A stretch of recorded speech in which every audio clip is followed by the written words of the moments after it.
Today makes day 28 of Bell's palsy. I look as glamorous as always.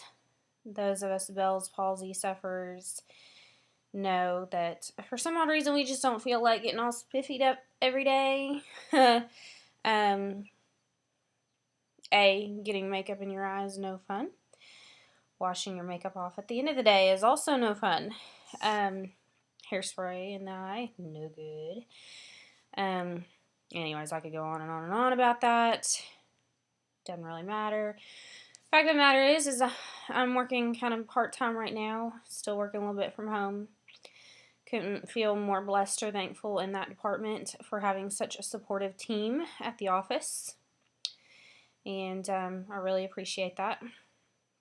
If you see me looking away a lot during these videos, that has a little more to do with the fact that I don't necessarily like the image that I see in front of me.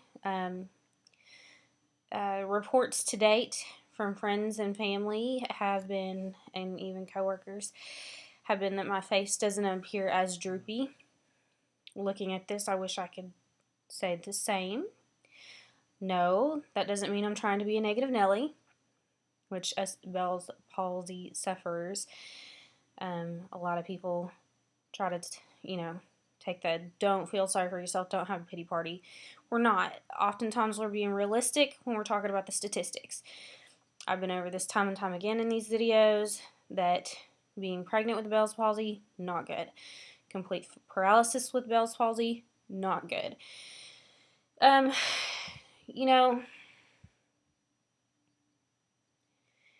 Asking people to be unrealistic about it or expect butterflies and rainbows isn't necessarily good for the Bell's palsy sufferer. What we need people to do is be understanding, supportive, be there for us, but not be delusional. I've been joking the past week that I need to write a book about what not to say to Bell's palsy sufferers. Sad thing is that the people who actually needed to read the book wouldn't. It would just be a bunch of Bell's palsy sufferers reading the book, which in a sense would probably just make us laugh a lot. So, if any of you have endured what I have since I've been dealing with these for these past 28 days, and please don't get me wrong, no one really means any harm by any of this, but it's just interesting how people look at you, how they communicate with you. They'll get right in your face and say, "Oh, well, you look great," as you're sitting there with absolutely no expression, and then you smile or, talk or make some sort of facial expression, and you're like, "Really?" Because, no, I don't look great, and, you look fine. It's easy for people to say that when they're not dealing with this. I've got a lot more empathy. I won't say sympathy because now we can relate, right? We've been in the shoes of people who have suffered or are suffering with paralysis. I'm a lot more empathetic. Yes, it's an interesting thing, the emotions and everything that you deal with every day. I've read blogs, I've read, numerous support groups, discussion forums, whatever you want to call them. And there's always a person or two that posts, I wake up every morning and I look in the mirror looking for a change. And it sucks when you don't have one. Sorry.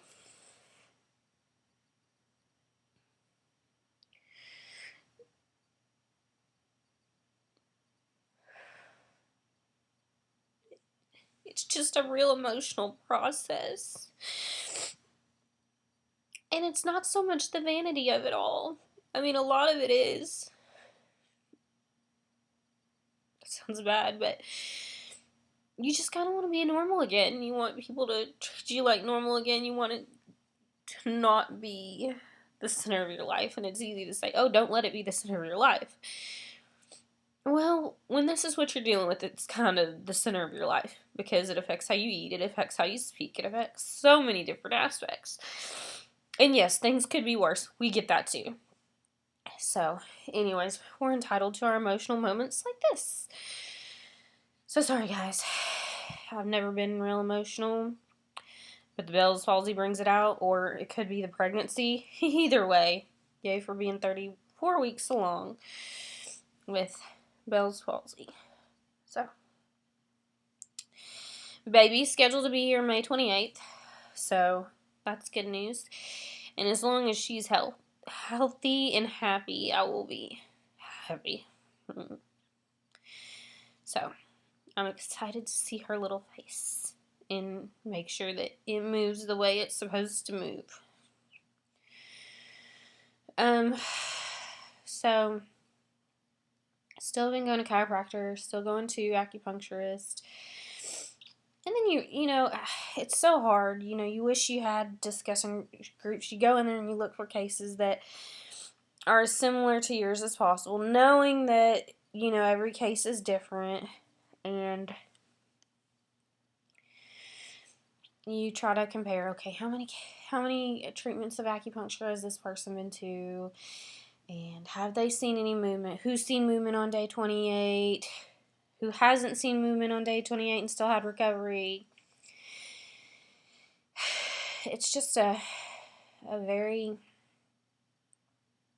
big lesson in patience. Very big lesson in patience. So I have ordered a heated massage, heated massager, I guess, for my face, because I'm supposed to be doing 4 to 5 exercises a day for my face, which I showed you guys previously a little bit, but it gets a little tiresome, and it's difficult to keep the heat on there at the same time. So I went ahead and ordered one of those, and as all of us Bell's palsy sufferers know, Bell's palsy treatments such as acupuncture and chiropractic care aren't typically paid for by insurance, so yeah, it's expensive.